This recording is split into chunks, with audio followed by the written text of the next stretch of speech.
Selamat pagi anak-anak. Assalamualaikum warahmatullahi wabarakatuh. Baik, bagaimana kabarnya hari ini? Masih semangat kan ya?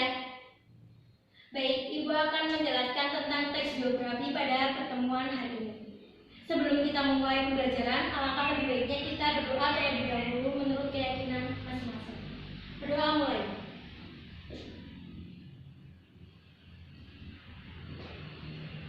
Sebelumnya Ibu absen dulu ya. Muhammad Jafar. Muhammad Jafar kenapa? Oh, sakit. Erna Rumidiarti. Nuraini Oktaviana. Bella Asma. Muhammad Yuno.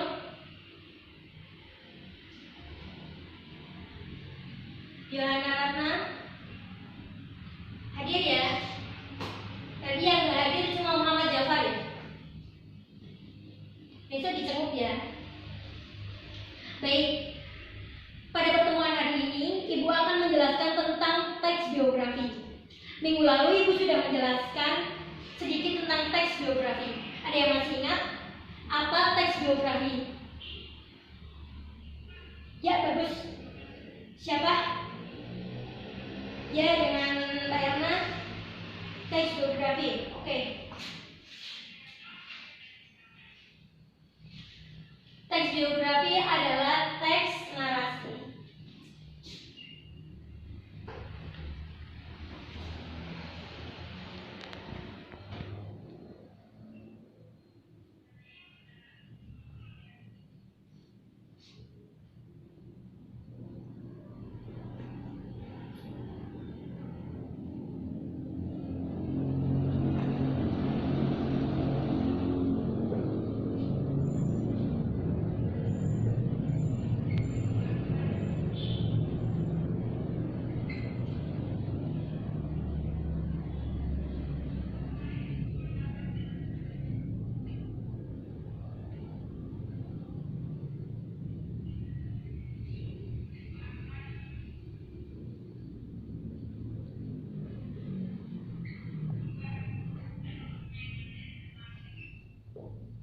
Jawaban Mbak Erna benar. Teks geografi merupakan teks narasi yang menceritakan tentang kehidupan seseorang. Teks geografi ini juga bertujuan untuk menceritakan kehidupan seseorang di tengah masyarakat. Jadi, tokoh yang diceritakan dalam teks geografi ini adalah tokoh yang berpengaruh dalam masyarakat, seperti Insinyur Soekarno, Muhammad Hatta, dan lain-lain. Di dalam teks geografi ini juga memiliki ciri-ciri. Dan yang pertama adalah memuat fakta. Ciri memuat fakta ini adalah teks geografi ini harus berupa fakta. Karena teks geografi ini bukan teks fiksi. Jadi apapun yang ditulis di dalam teks geografi ini harus berupa kenyataan dan berupa fakta. Penulis juga tidak boleh melebih-lebihkan atau memuji berlebihan atau bahkan menjelek-jelekan si tokoh. Dan yang ciri yang kedua ada struktur yang jelas. Di dalam teks geografi ini strukturnya harus jelas sehingga dapat mempermudah pembaca dalam membaca teks tersebut. Dan yang ketiga, ada bahasa yang lugas dan jelas. Di dalam teks geografi ini harus menggunakan bahasa yang jelas dan lugas. Karena teks geografi ini bukanlah teks fiksi. Jadi, kita harus menggunakan bahasa yang jelas dan lugas agar mempermudah pembaca dalam memahami teks tersebut. Untuk yang kedua, teks geografi memiliki kaidah kebahasaan.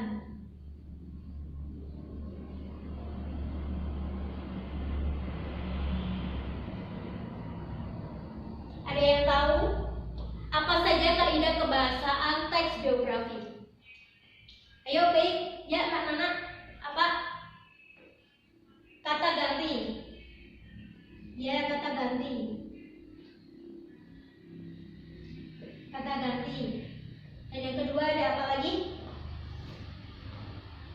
Baik, benar. Ada kata kerja juga.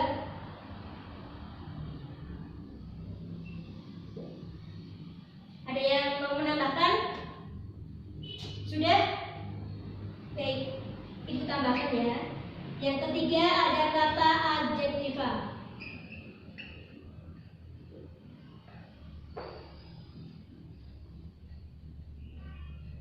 Dan yang keempat ada kata hubung.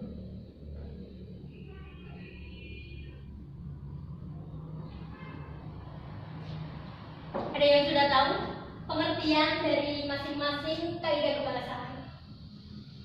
Baik, kalau belum tahu, Ibu akan jelaskan. Yang pertama ada kata ganti. Di dalam teks biografi, ini harus menggunakan kata ganti orang ketiga tunggal. Dan yang kedua ada kata kerja. Kata kerja adalah teks biografi harus menggunakan kata kerja karena untuk menjelaskan peristiwa-peristiwa yang dilakukan oleh tokoh. Dan yang ketiga ada kata adjektiva. Kata adjektiva ini harus digunakan di dalam teks biografi karena mampu menjelaskan secara rinci sifat-sifat tokoh. Dan yang keempat, yang terakhir ada kata hubung. Kata hubung ini harus digunakan di dalam teks biografi. Harus banyak kata hubung dan atau nomina perumpamaan untuk menjelaskan keurutan waktu. Untuk lebih jelasnya, Ibu akan menjelaskan materi selanjutnya menggunakan media yang sudah Ibu siapkan. Baik, di sini kalian bisa melihat ada orientasi, isi, dan reorientasi. Orientasi, isi, dan reorientasi ini merupakan struktur dari teks biografi. Jadi, di dalam teks biografi ini ada urutan dalam menulis teks biografi dengan benar. Dan yang pertama ada orientasi. Orientasi ini sendiri itu merupakan pengenalan awal tokoh di dalam teks biografi. Dan yang kedua ada isi. Isi ini adalah bagian di mana teks biografi ini menjelaskan secara mendalam lagi tokoh yang dipaparkan atau yang ditulis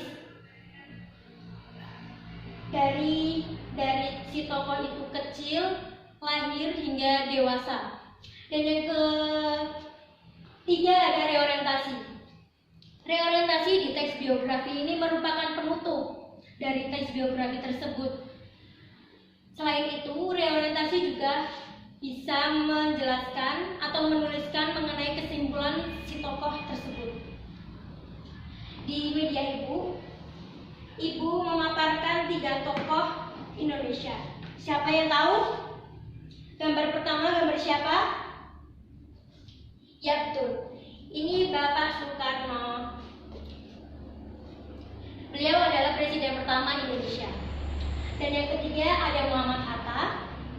Dan yang ketiga ada Pak Habibie. Pak Habibie ini udah pada kenal semua kan, cerita romantisnya sama istrinya juga, perjuangannya.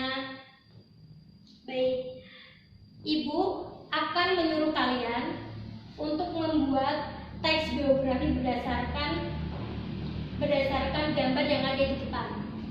Sebelum Ibu memberikan tugas, Ibu akan membagi kalian dalam 3 kelompok. Baris ini adalah kelompok 1, baris ini kelompok 2, dan baris sana kelompok 3. Kelompok 1 menuliskan biografi tentang Pak Soekarno, dan yang ke kelompok 2 menuliskan biografi tentang Pak Hatta, dan yang ketiga bisa menuliskan biografi tentang Pak Habibie.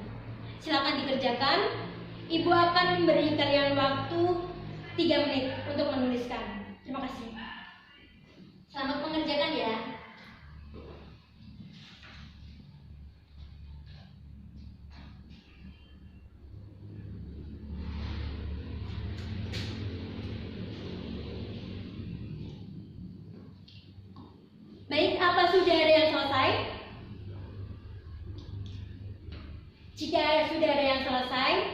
silakan kumpulkan, dan minggu depan Ibu akan menyuruh kalian untuk mempresentasikan apa yang kalian tulis. Satu kelompok perwakilan satu anak. Ya. Barang siapa yang mau maju dan mempresentasikan ke depan, Ibu akan memberikan hadiah dan nilai tambahan untuk kalian. Baik, apa sudah jelas tentang apa yang sudah Ibu paparkan? Tentang teks biografi, ciri-ciri biografi, dan kaidah teks biografi, serta struktur yang Ibu sudah jelaskan. Jadi tadi, ada yang masih ingat kan? Teks biografi ini merupakan teks narasi yang menceritakan tentang kehidupan seseorang dan bertujuan untuk menceritakan dan menuliskan tokoh yang berpengaruh di dalam masyarakat agar kita bisa mengenangnya juga, bisa mempelajarinya, makna-makna yang ada, makna-makna yang sudah terpapar di teks biografi, kita mampu belajar dalam teks tersebut. Baik, apa ada yang ditanyakan? Sudah ya? Tidak ada yang ditanyakan? Baik. Jadi hari ini kita belajar tentang teks biografi, kaidah, ciri-ciri, dan struktur teks biografi. Kalian juga sudah belajar menulis apa itu teks biografi, bagaimana, dan berdasarkan struktur-struktur yang sudah dijelaskan oleh Ibu. Minggu depan kalian membawa teks biografi tentang diri kalian sendiri. Jadi tugas hari ini adalah menulis teks biografi diri kalian sendiri dan dikumpulkan minggu depan. Paham? Ya, paham ya? Berhubung waktu mengajar Ibu sudah habis, Ibu sekiankan pertemuan hari ini. Wassalamualaikum warahmatullahi wabarakatuh.